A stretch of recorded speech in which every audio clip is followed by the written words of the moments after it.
I've been traveling for a bit more than 2 weeks in Scandinavia now, and unfortunately this means that I also soonish need to move south and drive back to Switzerland, hopefully with 1 or 2 more stops and opportunity for some wildlife encounters and photos. What I wanted to do in this video is just give you an overview of what equipment I brought with me, of course mainly for photography and also for filmmaking, but also other things that might be useful in terms of clothes, boots and other things that you need in Scandinavia, because the weather is not always in our favor as photographers.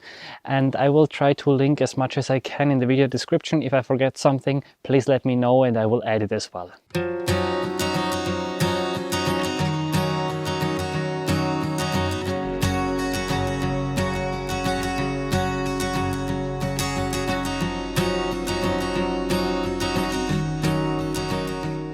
So I will start with the things that I have in front of me here. I will just go from left to right without any specific priority list or something. Here is the 600mm f4, the RF version coupled with the R5 Mark II. The 600mm f4 is still an amazing lens. It was probably my second most used lens or the most used lens on that trip. I'm not 100% sure yet, but I was very happy with this combination. Also the R5 Mark II has been performing very well for me. The only thing I really dislike is the photo video switch on the left hand side. I don't know why Canon changed that. It's really annoying as a photographer who also likes to film sometimes. Sometimes I combine the lens with the 1.4 extender, in very rare cases also with the 2x extender. This I usually only do for small and shy songbirds. I would not recommend doing this for moose or also like some ducks that are swimming on the water. Often there you will just have problems with heat haze and the sharpness will not be so good. Here a bit a shorter lens. It's the 14 to 35mm f4 lens. I use it sometimes for landscape photography. Last year I used it for some waterfall images. This year I didn't use it so much, just for a few images, also for some camera trap images.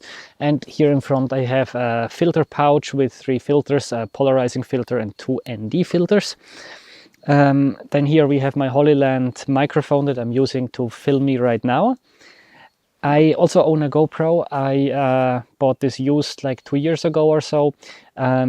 Mainly to film 2 things basically. If I'm driving with the car and I want to show you the landscape, and the second thing is for my video course, which is only available in German, but there I have filmed the surroundings and I also film my viewfinder, and for this I use the Atomos Ninja 5. It's sometimes a bit of pain with Canon cameras because unlike Nikon cameras, the internal viewfinder or monitor goes black once you attach. The bullfinch is kind of giving an alarm here.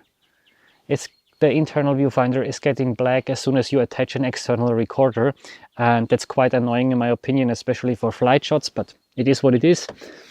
You could also use it as an external monitor if you prefer this over the camera monitor.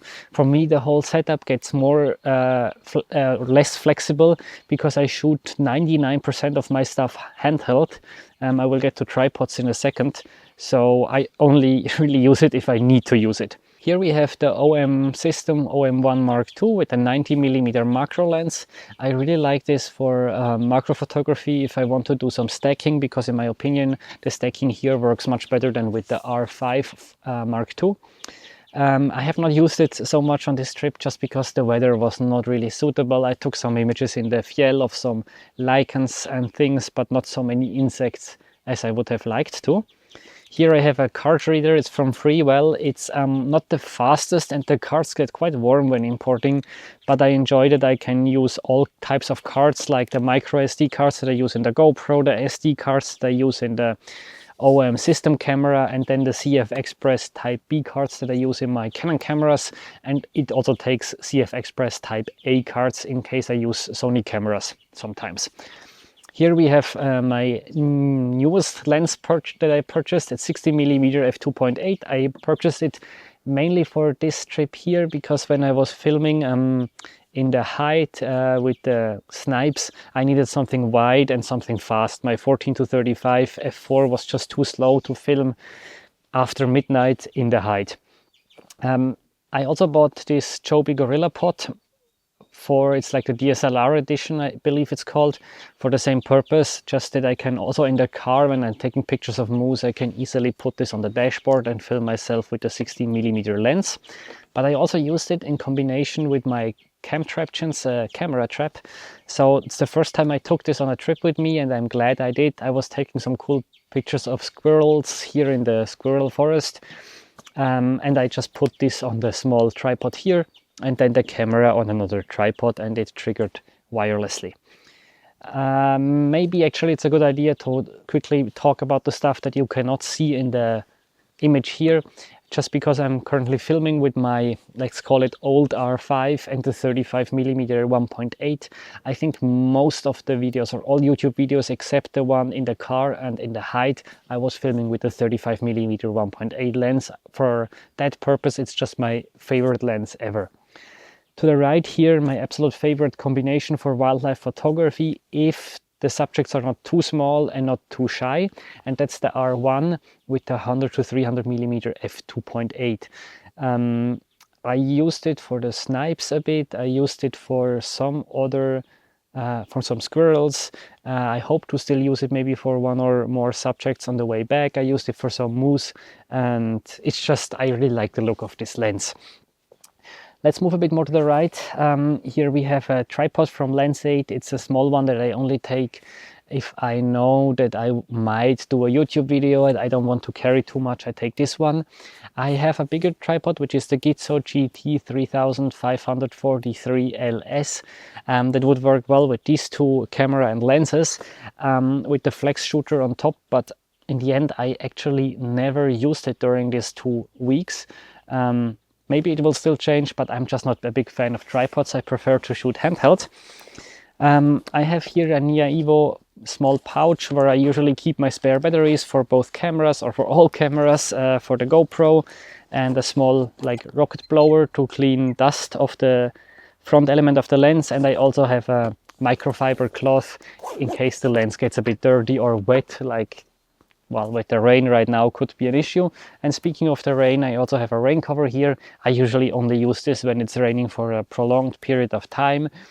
For example, when I was leaving the camera out for a whole day in the forest with the camera trap installed, then I just put a rain cover over it. I also have a smaller version than that one. On the left here, you can see my Shimoda X40 version 2 that I like for basically all the small, to use for all the small things. For traveling with the 600mm and the 100 to 300, I use my f-stop Shin that I don't have here because it's just huge, but it's amazing if you want to carry a lot of things. Since it's so wet here, it's obviously important to be prepared. So I really used my rubber boots a lot this year. I felt like that the hiking boots were sometimes not enough, and if I didn't need to hike for hours, these rubber boots were fine. I would recommend not to go for the very cheapest. I prefer some that are a bit softer inside, just is nicer for my feet. Then I use the Fjällräven trousers since many years. I really enjoy using them. If it's really raining, I still put some waterproof trousers above. And I also used my waterproof jacket a lot with this weather here. And because there is many mosquitoes around, I use sometimes a bit of mosquito spray for my hands or my neck. But if I can, I prefer to avoid it. What I used really a lot was this mosquito net here. I also had one that is attached to a hat. I will try to link it below, but I couldn't find it anymore before I left for Sweden, so I was very happy that another photographer, Klaus, gave me this a year ago or so. So this was very useful. I often combined it just with a regular hat to have a bit of distance between your face and the net, because then the mosquitoes really can't get through. I think this was the most important things around here. I also brought some camouflage things like some nets, and I didn't use them at all. Not a big problem since I was traveling by car. I also wanted to camp quite a bit like I did last year, but the weather was just not so nice, and I don't mind camping if it's raining. The tent itself stays dry. The problem is if you get wet with your equipment like now outside and all your clothes are wet, where are you going to dry them if you're just somewhere in the woods or in the fjell landscape with a tent? So that's why I needed to go a bit more, either staying at Danny's house or renting hostels or other cheap accommodation. But I brought a camping table, a camping chair that I can work, import the images, make a backup. This is really important, and that's something I forgot to mention. I obviously brought my MacBook Pro and several 4 terabyte SSDs for my primary work, both photo and video, and then a 5 terabyte normal spinning drive that I just use as a second backup. And I try to separate them like spatially, or store them in different locations. Like the SSDs are usually in the house, they're in my backpack, in the tent, wherever I am, and the hard drive stays in the car. I got a small mini fridge from my mother for my birthday, which is quite cool. I can plug it either with a 12 volt or with a 230 volt directly into the car, just that I can have a bit more fresh food than last year, because this was a bit limiting last time.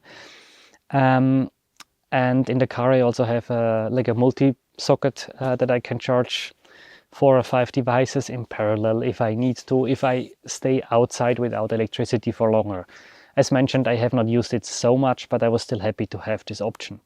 I also have a small power bank that I never used on that trip, because I always had my car reasonably close. Things that I forgot or that I wish I had, actually not so many this time. I forgot a SATA cable for importing the footage of the Ninja Atomos, but not too bad. I didn't bring my CH to European plug adapter. I thought it's not important, because the normal camera plugs of the phone charger, laptop charger, camera charger, they all work, and I thought it's no problem. But I forgot that my car doesn't plug in Swedish or Norwegian plugs, which is slightly annoying, because otherwise I could have charged the car here. Not a big issue, but I will, just in case, try to always maybe keep one of these adapters in my car. As you can see, it's raining more and more, so I will go inside, just spread this a bit across the room that it can dry again. As I mentioned, I will try to link as much as I can possible. If you have additional questions regarding the equipment, please just let me know. Thanks for watching, and see you in the next video.